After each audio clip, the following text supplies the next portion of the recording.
আল্লাহর নবীকে বললেন, ওগো নবীজি, এবার আপনি তেলাওয়াত করুন, আপনার আবদার আমি পূরণ করেছি।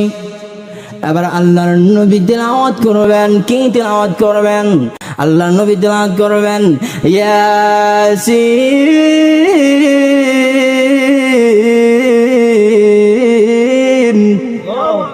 ওয়াল কুরআনিল হাকীম।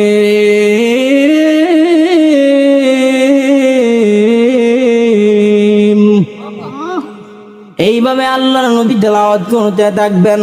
জান্নাতের সবাই আনন্দিত হয়ে যাবে, লাফাইতে থাকবে।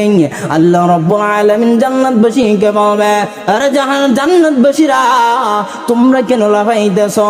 জান্নাতবাসীরা বলবে, ওগো প্রভু, দুনিয়াতে কত কণ্ঠ আমরা শুনেছি, দুনিয়াতে আমরা কত মধুর কণ্ঠে তেলাওয়াত শুনেছি, গান শুনেছি, এত সুন্দর কণ্ঠের তেলাওয়াত কোনদিন শুনি নাই।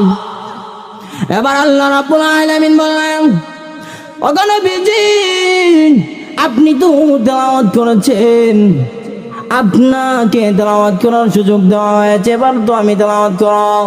আরে জান্নাতীরা, আমি যে কণ্ঠ তাদেরকে দান করলাম, তাদের কণ্ঠ যদি তোমরা শুনে বলো এত সুন্দর, আমি এখন নিজে তাদেরকে কণ্ঠ দান করলাম, আমি এখন তেলাওয়াত করব।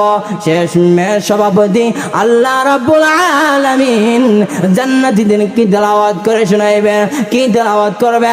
আমরা দুনিয়াতে শুনেছি, আমরা যখন তেলাওয়াত করি, আমরা তেলাওয়াত করি আর রহমান। জান্নাতের মধ্যে আল্লাহ রাব্বুল আলামিন আর রহমান বলে তেলাওয়াত করবেন না, আল্লাহ রাব্বুল আলামিন বলবেন আনার রহমান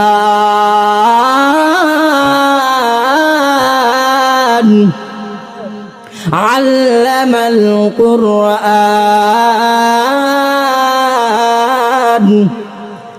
এইভাবে আল্লাহ রাব্বুল আলামিন তেলাওয়াত করে করে আমাদের সমস্ত